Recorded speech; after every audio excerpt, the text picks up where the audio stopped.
Appointment. I have to report that effective at 12:01 a.m. this morning, we instituted a lockout of Major League players.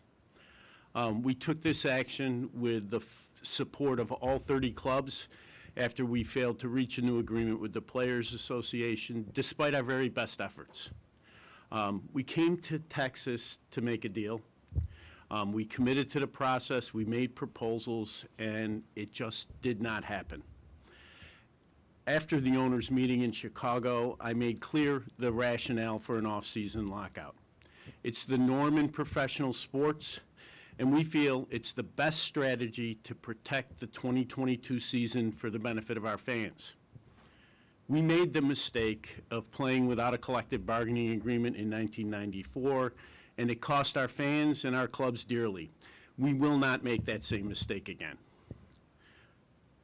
It's important to keep perspective on the lockout issue.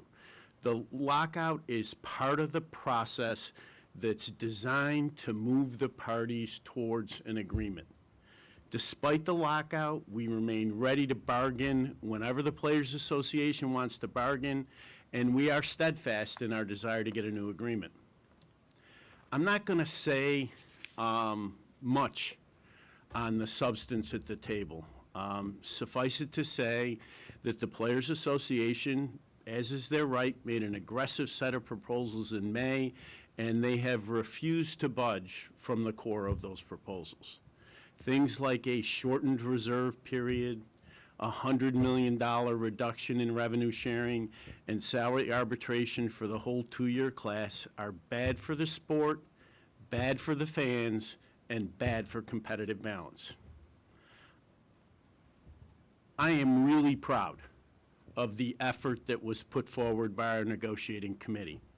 The committee made creative proposals to address union concerns, including proposals that would materially increase salaries for young players, eliminate draft choice compensation, create a universal DH, and create a draft lottery in baseball for the first time.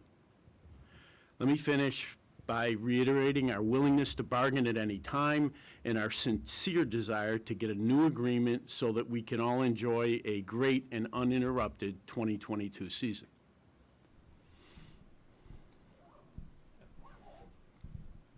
Rob, how much damage does a lockout do, even if it is only an off-season lockout? Look, it's not a good thing for the sport. It's not something that we undertake lightly. We understand it's bad for our business. We took it out of a desire to drive the process forward to an agreement now. How does a lockout move you toward that agreement? You know, look, it's part of the theory that underlies the National Labor Relations Act, right? People need pressure sometimes to get to an agreement.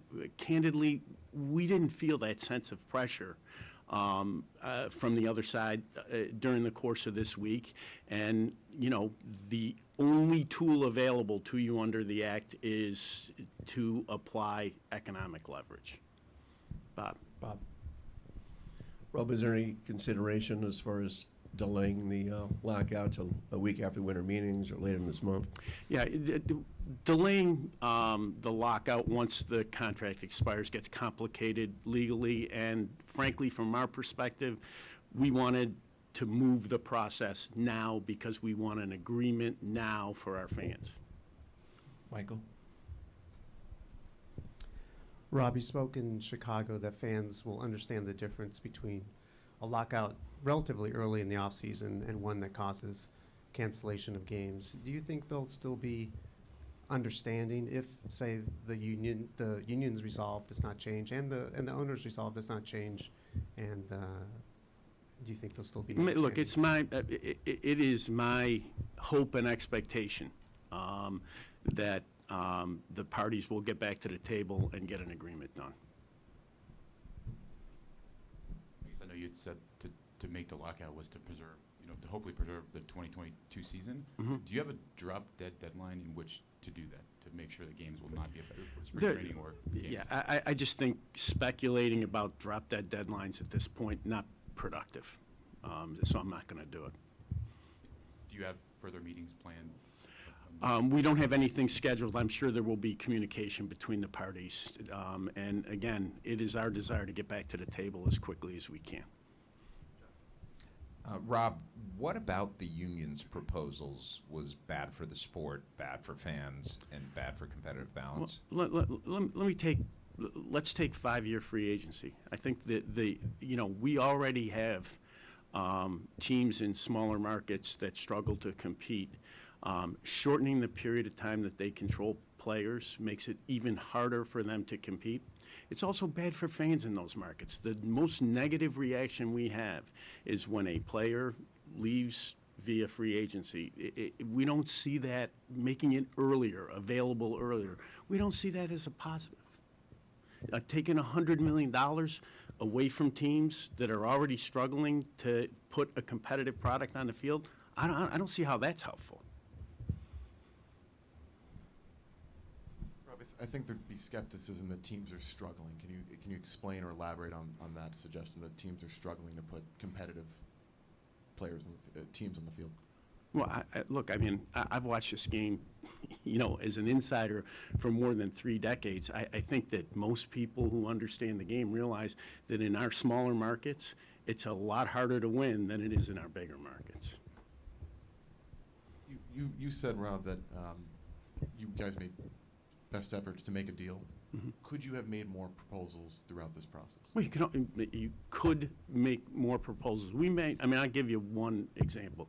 We made a proposal yesterday that if it had been accepted, I believe would have provided a pretty clear path to make an agreement. Bob? Rome, is there anything accomplished in these 3 days in Texas? Do you learn anything? Oh, yeah, you look, it's the process, right? You always learn things. You get new ideas. You get a better feeling for people's priorities. So, I don't want to, we didn't get there, but they were not wasted days. It was worthwhile in terms of the process moving forward. You say you see a clear path somewhere. Do you believe the union sees the same thing? And if so, is there a deal that could come together quickly? Look, the timing of a deal, you're always one breakthrough away from a deal. That's the reality. I can't answer it better than that, Jeff. I'm not trying to duck you, but literally, I think a big piece of the process is trying to make proposals, have conversations, make suggestions that could lead to that breakthrough that shows you the way.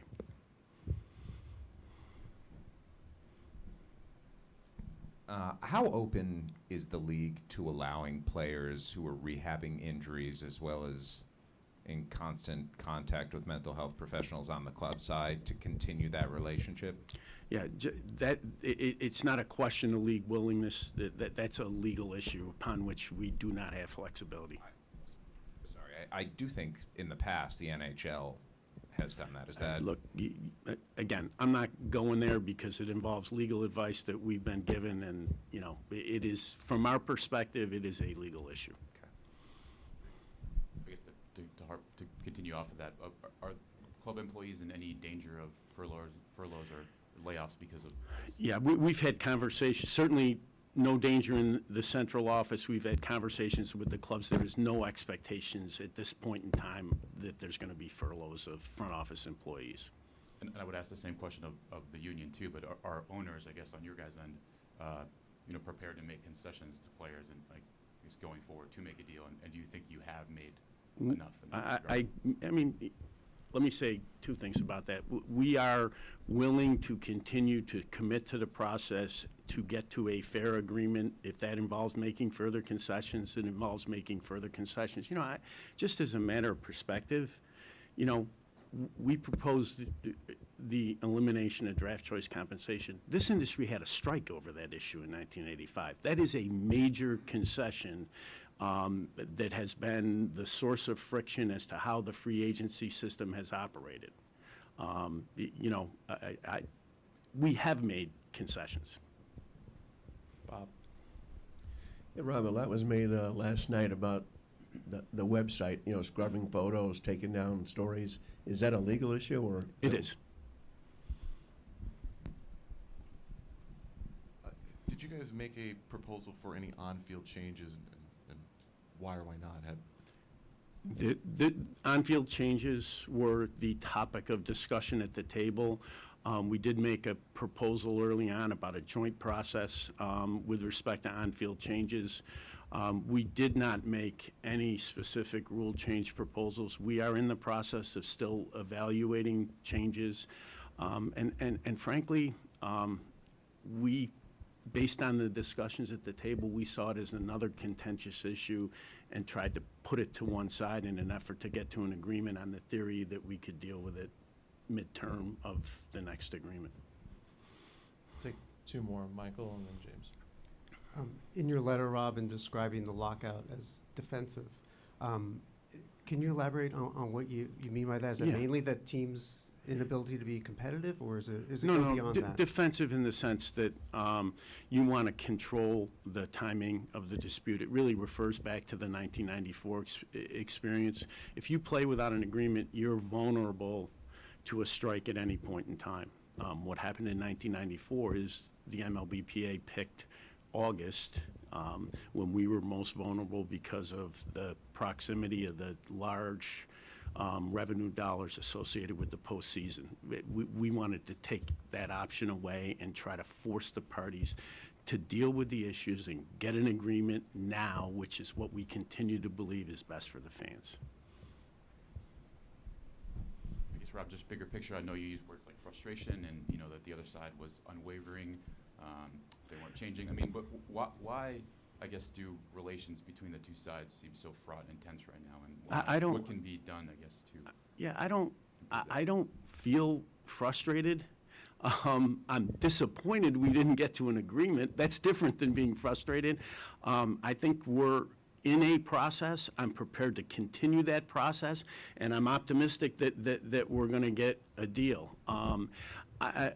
Secondly, the whole relationship issue, you know, I think people put way too much emphasis on that issue. At the end of the day, it's about the substance. We're here, they're there, we need to find a way to bridge the gap.